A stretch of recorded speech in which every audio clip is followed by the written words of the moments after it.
Bienvenidos de nuevo a nuestra cobertura de la flota británica del Pacífico. Después de reabastecerse en el Golfo de Leyte, la flota británica del Pacífico volvió a Sakashima el 4 de mayo de 1945, como se dijo al final del video anterior sobre este despliegue. Una fuerza de portaaviones de escolta de la Marina de Estados Unidos intentó presionar los aeródromos japoneses, pero no eran suficientes. Las operaciones aéreas en la isla se recuperaron parcialmente y el aumento de las operaciones japonesas fue notable. Como el Enterprise y el Intrepid fueron dañados en Okinawa y debieron retirarse, el United States Ship Shangri-La asumió el mando parcialmente. Pero cuando combinas la pérdida de los servicios del Enterprise y el Intrepid con los portaaviones previamente dañados en las últimas semanas, el grupo de tarea 582 fue disuelto y sus portaaviones, Randolph e Independencia, se enviaron a reforzar los grupos 583 y 584 que estaban debilitados. Pero ahora que se permitió a los portaaviones de escolta regresar a Okinawa, una vez más había más apoyo aéreo disponible para las tropas en tierra. Las nuevas posiciones de lanzamiento para la flota británica del Pacífico la colocaron un poco más directamente entre las islas Sakashima y Okinawa. Esto obligó a los atacantes japoneses a buscar de nuevo la flota en vez de regresar al punto de lanzamiento. Además, facilitaría interceptar incursiones japonesas contra fuerzas estadounidenses, ya sea que despegaran desde los aeródromos de Sakashima o desde Formosa, ya que esas aeronaves usarían los aeródromos de Sakashima como punto de navegación. Primero, la sangre llegó en la madrugada cuando un pequeño número de aeronaves japonesas, presumiblemente en busca de la flota británica del Pacífico, se acercaron. Luego huyeron tras ser atacado y derribado uno de sus ceros por la patrulla aérea de combate. Los Avengers despegaron del portaaviones a las 06:05 hacia Miyako, mientras otro grupo se preparaba para ir a Ishigaki. Más tarde ese día, ambos aeródromos ofrecieron fuerte oposición antiaérea, pero la flota ya lo había planeado en dos partes. Primero, los barridos iniciales de cazas, ya realizados antes, serían reforzados por barridos sostenidos durante la ofensiva de bombarderos para mantener suprimidos los cañones antiaéreos. Y en segundo lugar, 5 cruceros apoyaron a los dos acorazados, el King George V y el Howe, mientras se acercaban a las islas para fuego directo. Al revelar sus posiciones los cañones antiaéreos, los dos buques capitales abrieron fuego de contrabatería con sus cañones de 14 pulgadas, suponiendo que las defensas antiaéreas ligeras y medianas no estaban protegidas contra proyectiles explosivos de 14 pulgadas. Uno de los tripulantes del King George V lo relataría después. Una torreta disparó 4 rondas de tanteo, todas las cuales pudimos ver impactar en la isla. Una alta columna de humo negro y polvo marcaba su impacto en una colina lejana. Los 3 cruceros con cañones de 6 pulgadas que teníamos delante eran un espectáculo impresionante, disparando rápidamente contra las instalaciones antiaéreas de la isla. Sin embargo, la necesidad de cubrirse cuando disparaban los cañones de 14 pulgadas rápidamente se impuso. Cualquier interés que tenía en observar a los cruceros o nuestros propios proyectiles impactando la isla. Alguien en el área de plataforma que pudiera agacharse detrás del parapeto de salida o de cualquier otro refugio en nuestra plataforma abierta. Y me concentré en escuchar el tin-tin de la campana de incendio en el director principal, que estaba en medio del área de plataforma. Mi puesto de combate estaba en la base de su torre de soporte. El director estaba justo encima de mí. La campana de incendio precedía el disparo de los cañones de 14 pulgadas por 1 o 2 segundos. Ese tiempo bastaba para agacharte en la cubierta y protegerte de la explosión de los cañones. A los pocos minutos de bombardeo perdimos comunicación con nuestro avión de observación, pero el disparo fue bueno durante 50 minutos. Ambos acorazados bombardearon los aeródromos con proyectiles explosivos de 14 pulgadas de 3/4 de tonelada. Las fotos de reconocimiento tras el bombardeo confirmaron los graves daños de los proyectiles de 14 pulgadas en pistas, aviones e instalaciones del aeródromo. Los problemas de comunicación que estábamos teniendo con nuestros aviones se debían a nuestros propios equipos Very High Frequency y alta frecuencia.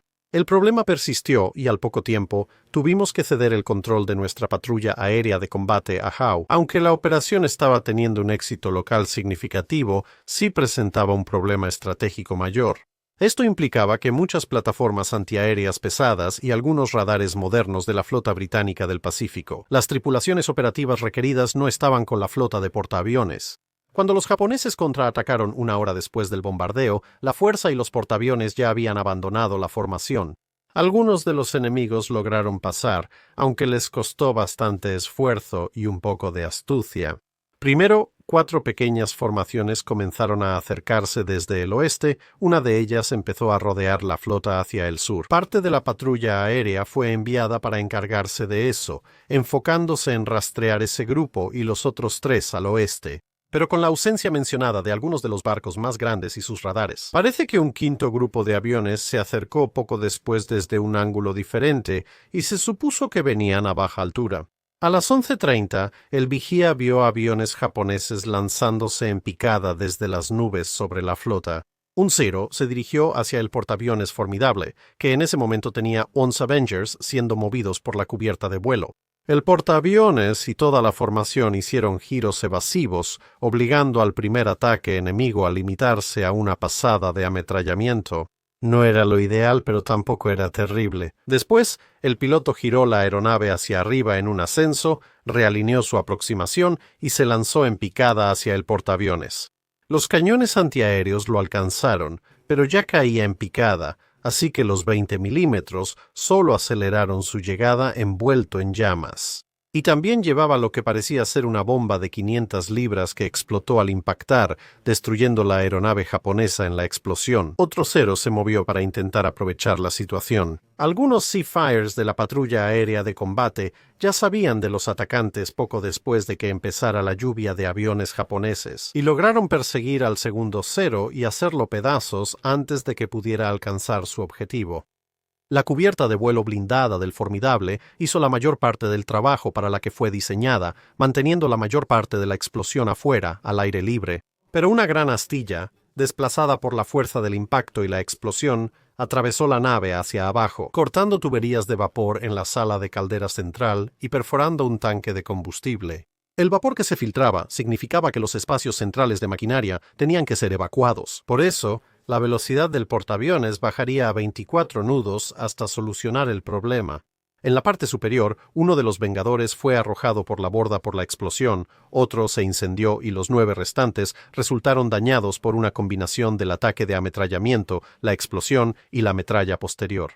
Las hélices de babor y estribor aún funcionaban. El barco giró para que el viento alejara el fuego y el humo de las tripulaciones de control dañadas. Poco después, un miembro del equipo del hangar, molesto, llamó al puente para avisar que el agua y la espuma contra incendios de la cubierta de vuelo se filtraban a su limpio hangar por agujeros de remaches reventados y una costura abierta entre 2 placas de blindaje. Así que se utilizó una combinación de madera y concreto para rellenar la abolladura. Y luego llegó un soldador con una lámina delgada de acero para cubrir todo una vez que estuvo más o menos nivelado. Esto significó que las operaciones de vuelo se declararon abiertas de nuevo a las 5 de la tarde, con un total de 8 muertos y 47 heridos, aunque algunos de los heridos morirían más tarde a causa de sus heridas en las semanas siguientes. Solo faltaba reparar las tuberías de vapor y buscar un electricista para reconectar. Había mucho cableado, pues la explosión y metralla en la isla cortaron los cables de energía y datos de todas las antenas de radar del barco, menos una. Las aeronaves que Formidable tenía en el aire aterrizarían primero en otros portaaviones, pero podrían regresar en los próximos días. A las 2 de la mañana del día 5:14 horas tras el impacto inicial, el vapor ya se había liberado exitosamente de la sala de calderas central. El acceso se recuperó usando martillos con cuidado. Las tuberías de vapor fueron reparadas y las calderas encendidas de nuevo. Al amanecer, el barco ya operaba a plena potencia, aunque, por supuesto, las reparaciones eran de naturaleza temporal y eventualmente necesitarían trabajo en el muelle para hacerlas permanentes. Mientras el Formidable estaba bajo ataque, otro par de kamikazes fue tras el Indomitable. Uno fue iluminado por los Oerlikons de 20 milímetros y aunque quedó perforado, las armas antiaéreas ligeras no tenían suficiente poder de fuego para desintegrarlo. Y parecía que el avión simplemente seguiría cayendo de todos modos hacia la cubierta, pero en el último momento, los artilleros debieron haberle dado a algo importante, ya sea cortando o posiblemente atascando un cable de control, o tal vez incluso hiriendo al piloto, ya que la aeronave comenzó a elevarse, o quizá el piloto pensó que su picada sería corta. De cualquier forma, el avión terminó estrellándose contra la cubierta de vuelo, pero ahora en un ángulo más bajo y contra la cubierta de un Essex Class. Eso aún habría sido suficiente para que penetrara hasta el hangar, pero contra el blindaje grueso de la cubierta del Indomitable. Eso significó que el avión simplemente se deslizó bajo su propio impulso antes de que el rebote lo enviara volando por el costado para explotar inofensivamente en el mar. Solo unas antenas de radar resultaron dañadas y algunos tripulantes tuvieron que ser disuadidos de recoger recuerdos de los restos de avión en la cubierta. Eso y unos raspones de pintura eran casi toda la evidencia del impacto. Otro kamikaze apareció poco después, pero este estaba lo suficientemente lejos cuando fue alcanzado, así que se estrelló en el mar cercano. Un marinero del Formidable escribió: «La evidencia de nuestra segunda baja japonesa fue un ojo recogido por un marinero, con un extraño sentido del humor, lo puso en una caja de cerillos que de repente abría frente a sus compañeros desprevenidos. Aterrizamos en medio de un ataque. Habían buscado refugio temporal en el Victorious y siguieron como si nada», indicó el almirante Vian. Bien apagado cualquier resto de espuma, y fue gratificante recibir de Uganda nuestra más sincera admiración. Me sorprendió saber que la tripulación del cañón antiaéreo, envuelta en llamas, en realidad estaba bien. El equipo antiflama estaba hecho de un material incómodamente caliente, pero era bueno tener tal evidencia de su eficiencia.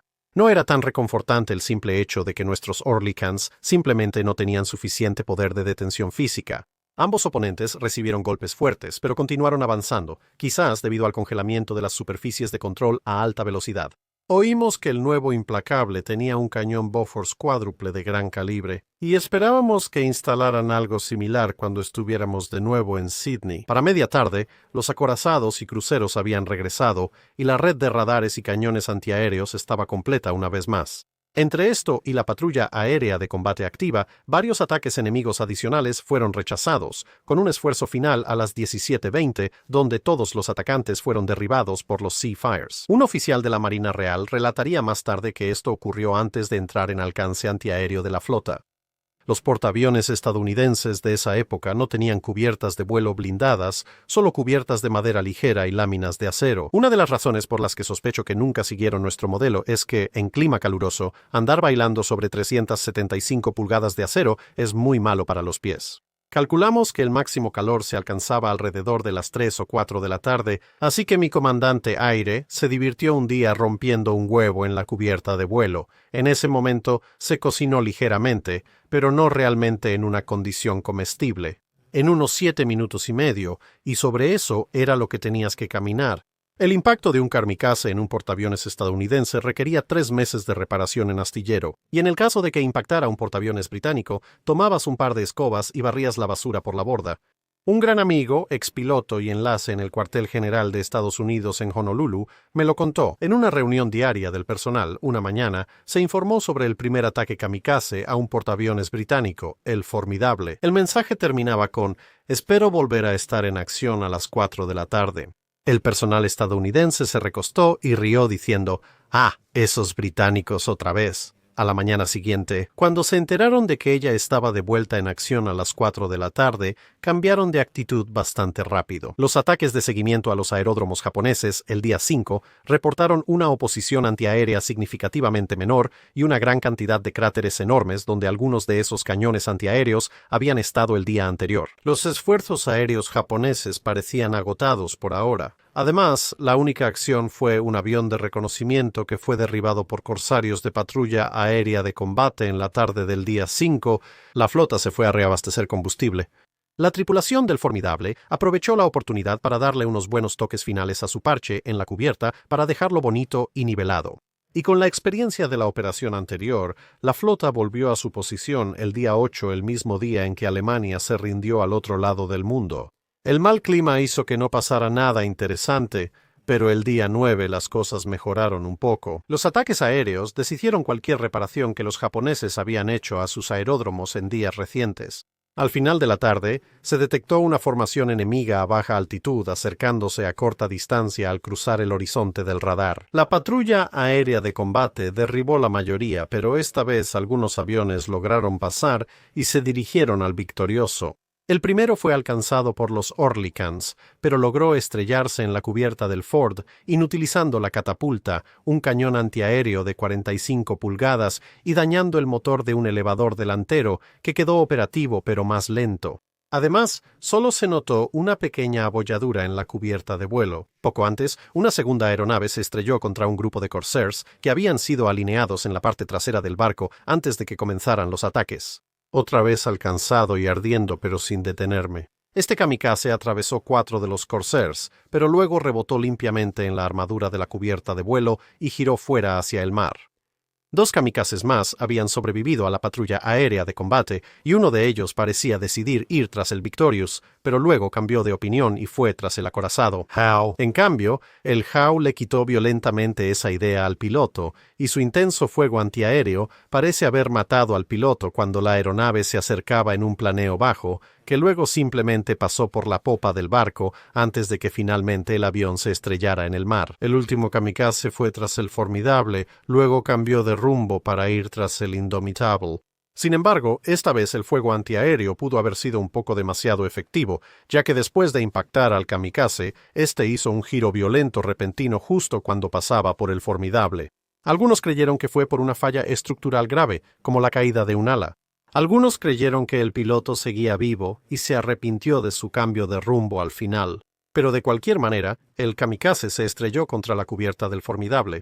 Esto destruyó 18 de los aviones que estaba a punto de lanzar, pero no le hizo mucho más al barco en el transcurso de una hora. Tras apagar los incendios con mangueras y retirar los aviones destrozados con palos largos, volvió a estar operativa, pero las pérdidas acumuladas de su grupo aéreo significaban que en realidad solo le quedaban 15 aviones operativos. El almirante Rawlings decidió llamar de regreso a los portaaviones de escolta estadounidenses para que lo reemplazaran brevemente mientras la flota navegaba hacia el punto de reabastecimiento y encuentro, donde los heridos podían ser desembarcados y los portaaviones de escolta de la flota de reabastecimiento podían reabastecer a sus grupos aéreos. Mientras esto ocurría, la flota británica del Pacífico cambió de táctica.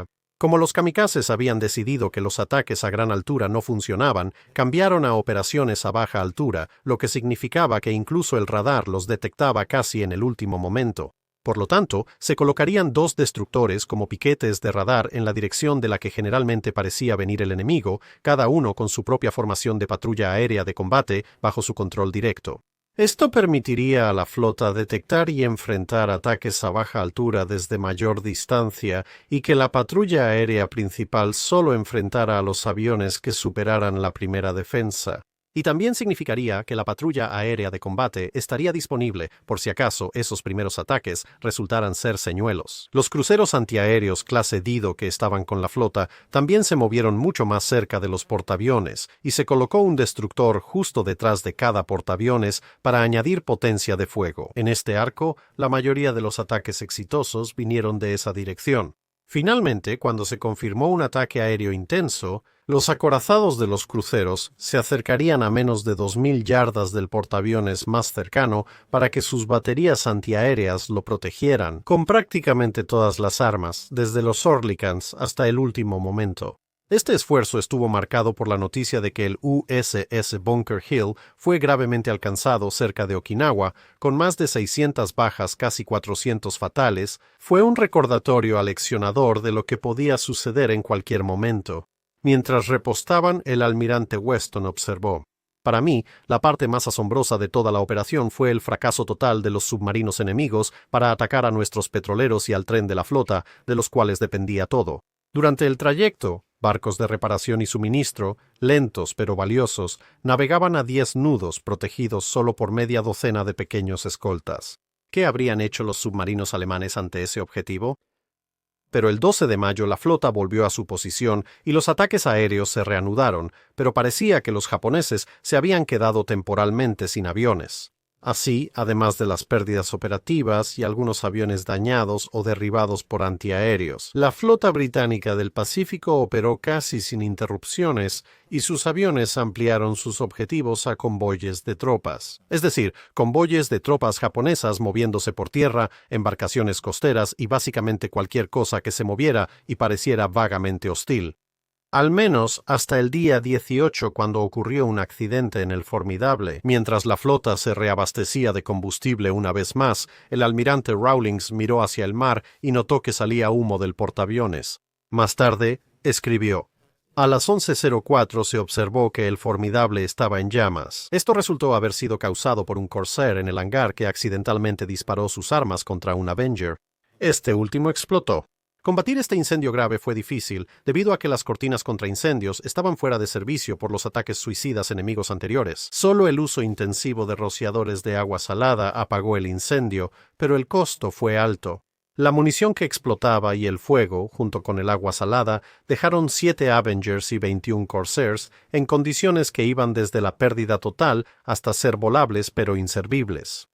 Por la tarde, el oficial al mando informó que consideraba que su barco era capaz de operar con iluminación provisional en el hangar para reemplazar los circuitos normales que habían sido destruidos en el incendio. Por lo tanto, se hicieron arreglos para reemplazar sus aviones dañados en la medida de lo posible y para que el barco continuara operando al menos durante el siguiente ciclo de ataques. El almirante Spruance señaló que la flota británica del Pacífico fue muy efectiva contra los aeródromos japoneses en Sakashima, y que por lo tanto, después del día 25, estaba contento de liberar a la flota por un tiempo. Así que ahora, el almirante Rawlings se concentró en asegurarse de que se realizaran suficientes reparaciones temporales y de que se embarcaran aviones nuevos para durar la próxima semana, aunque también decidió que, si se podían encontrar suficientes aviones de repuesto, intentaría seguir hasta fin de mes. El clima del día 20 resultó ser una mezcla de lluvia y niebla. El His Majesty's Ship Quilliam, un destructor, fue a tomar posición junto al Indomitable, pero ellos no lo supieron hasta prácticamente el último momento. La niebla en esa zona particular del mar se espesó, reduciendo la visibilidad mucho más que en el resto de la niebla. Y bueno, lo que sucedió como resultado es mejor descrito por su capitán. Allí, justo enfrente, se alzaba un acantilado oscuro, cercano pero apenas visible por la densa niebla. Máquina atrás y todos a babor. Sonaron las campanas de respuesta, subieron las revoluciones y chocamos. Ninguno de nosotros en el puente ese día olvidará jamás lo que nuestros ojos nos mostraron que estaba sucediendo. Vimos nuestra proa abrirse paso directamente en el costado de la Indomitable y enterrarse hasta la boca de un cañón. Estamos atónitos por esta aparición, gracias a Dios. Fue tal que apenas notamos el chillido de las planchas desgarrándose que lo acompañó. Y no fue sino hasta mucho después que sentí el dolor de 2 costillas rotas. Entonces, de repente, todo quedó en silencio. Quedamos inmóviles en el agua, envueltos en una manta de niebla sin vida, tan solos como el antiguo marinero, sin sonido, sin vista, sin sensación. El sentimiento era entumecido. Detuve los motores y pensé en el Indomable. No se va a hundir, no puede hundirse, ¿o sí? Pero debí partirla casi por la mitad. ¿Y dónde está mi proa? No pude haberlas dejado en ella. Así iban mis pensamientos. Y entonces me cayó el 20, al ver que la cubierta de proa, donde terminaba, se estaba curvando hacia abajo. Le habíamos golpeado el blindaje, y la inclinación de su costado desvió nuestra proa hacia abajo y a babor. El resto de los restos salió de la vista. Al disiparse la niebla, estábamos solos en el Pacífico mientras salía el sol sobre el mar en calma. Casi no podía creer lo que oía cuando escuché por el TBS un mensaje de la Indomitable informando que no había sufrido daños. Después supe que el catalejo del comandante de intendencia se había roto y que esto le molestó bastante. El destructor His Majesty's Ship Norman intentó remolcar al Quilliam, pero los daños y la proa doblada dificultaron mucho la tarea. Y como la falta de aviones japoneses parecía seguir siendo un problema, el crucero Príncipe Negro fue enviado para hacerse cargo del remolque. Durante los claros en el clima se lanzaron más ataques y los días siguientes repitieron ese patrón. En lo que respecta al clima, los aviones se enviaban cuando las nubes y la niebla lo permitían, y las operaciones de vuelo se suspendían si la visibilidad se volvía demasiado mala. Y no se vio nada de las fuerzas aéreas enemigas, excepto por un solo avión de reconocimiento C-6N Mert que fue derribado a 26.000 pies por un caza de patrulla aérea de combate que ascendía rápidamente. El 21 de mayo se recibieron señales del almirante Halsey indicando que cuando Okinawa terminara y él tomara el mando del almirante Spruance, en preparación para ataques directos contra Japón, integraría la flota británica del Pacífico en la tercera flota como un grupo de tareas particularmente sobreforzado, aunque por cortesía todavía se le llamaría fuerza de tarea. Había seguido los informes con interés y estaba tan impresionado que ahora estaba dispuesto a poner la flota británica del Pacífico en la primera línea junto a la fuerza de tarea de portaaviones rápidos de Estados Unidos. Dado esto, Rawlings decidió aceptar la fecha de liberación del 25 de mayo de Spruance para que sus barcos pudieran ser reparados, reabastecidos y rearmados al máximo posible. De regreso en Australia, antes de dirigirse a la costa japonesa, como el Formidable tenía el mayor daño, fue liberado el 23 de mayo para adelantarse en las reparaciones. Siguieron 2 días más de mal clima y ataques aéreos ocasionales, pero el 25 resultó ser un día agradable y despejado. Rawlings debatió enviar de nuevo sus acorazados para bombardear objetivos, incluso cuando prácticamente todas las aeronaves operativas de la flota partieron, pero al final decidió quedarse cerca de los portaaviones por si acaso. Al final resultó ser un exceso de precaución. La flota británica del Pacífico parecía haber destruido todas las aeronaves operativas en Sakashima. O bien, los japoneses estaban siendo realmente buenos para esconderse. Las Fireflies, armadas con cohetes, hallaron poco interés en los aeródromos japoneses y fueron enviadas a atacar un muelle identificado por un Hellcat de reconocimiento como posible base de botes suicidas. Los japoneses intentaron construir más pistas, ya que reparar las existentes no era suficiente ante los cráteres causados por los Avengers de la flota del Pacífico británica. Las defensas japonesas estaban tan debilitadas que el submarino United States Ship Bluefish, tras rescatar a varios pilotos británicos que amerizaron por daños de combate, emergió cerca de Ishigaki una noche y bombardeó la costa con un solo cañón. De los esfuerzos de construcción que logró realizar sin ninguna respuesta del enemigo, aparte de muchos gritos y escondites. Al anochecer del 25 de mayo, la flota británica del Pacífico inició su retirada. La primera parada sería la flota de reabastecimiento, luego Manus, y desde ahí la fuerza se dispersaría a varios puertos australianos para trabajos de reparación más extensos.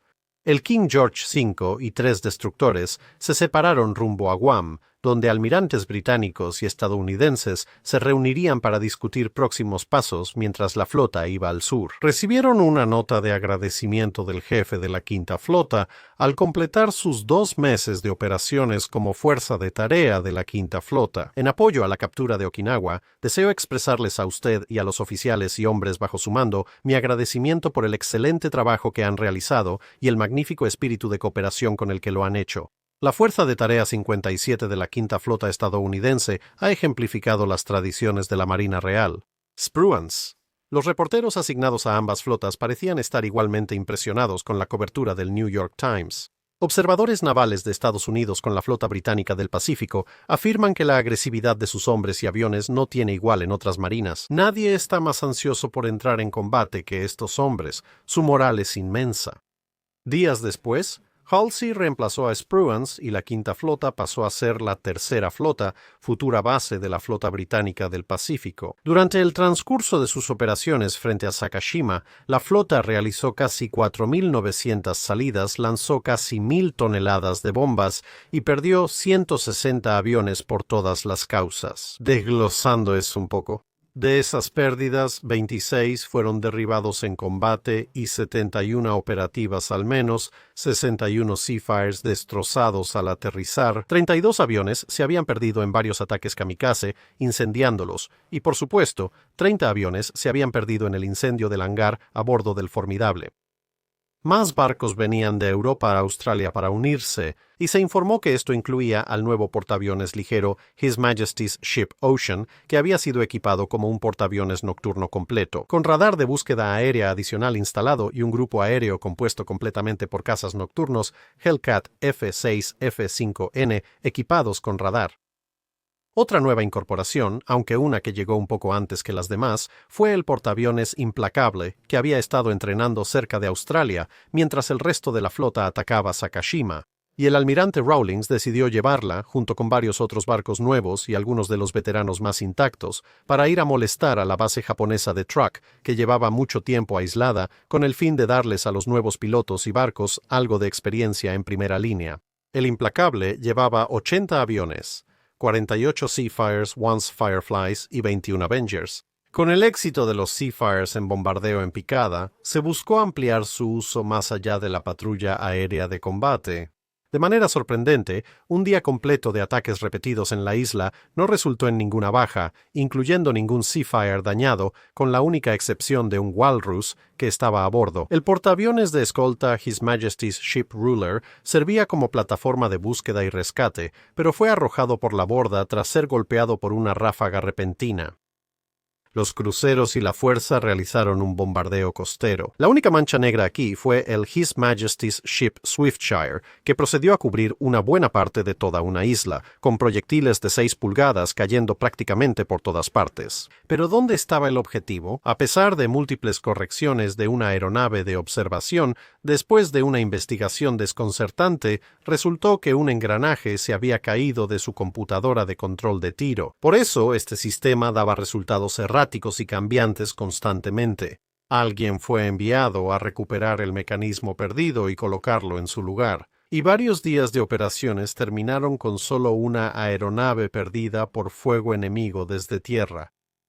También llegaron buenas noticias con el anuncio de que, después de muchos experimentos en tierra, la ala aérea del Indefatigable, que ya se había aburrido en Australia, había determinado eso. Un tanque de combustible desechable estadounidense de 89 galones diseñado para el P-40 Warhawk también encajaba bien en un soporte de bomba de 500 libras, por lo tanto, podría usarse para extender la autonomía del Seafire hasta un máximo de 4 horas de vuelo. Como el P-40 dejó de usarse en primera línea en 1944 y casi desapareció del Pacífico en 1945, un oficial de la Marina Real notó que había muchos de estos tanques almacenados por la Fuerza Aérea del Ejército de Estados Unidos en Nueva Guinea, Tennessee. Así que consiguió los servicios de un barco, navegó hasta allá y después de una solicitud cortés, que de ninguna manera, forma o circunstancia involucró la transferencia de una cantidad sustancial de suministros de la Marina. Ron y No pueden probar nada, ya que toda la documentación fue trágicamente devorada más tarde por un bunjip salvaje. Él navegó de regreso con muchísimos tanques de caída P-40 y los archivos del depósito estadounidense. Los empleados concluyeron que sus predecesores eran incompetentes y contaron existencias varias veces. Y claramente, en realidad, no les quedaban muchos de los tanques de caída que de otro modo serían inútiles en su inventario. Como resultó ser, esta modificación completamente no oficial al Seafire resultó ser extremadamente útil para el resto de la guerra. Por ahora, la flota británica del Pacífico se reacondicionaba rápidamente. Halsey quería que estuvieran en el frente y ellos estaban decididos a llegar tan pronto como fuera posible. Gracias por vernos, eso es todo por este video. Si tienes sugerencias de barcos para revisar, dínoslo en los comentarios. Comenta en la publicación fijada para dudas sobre el dique seco.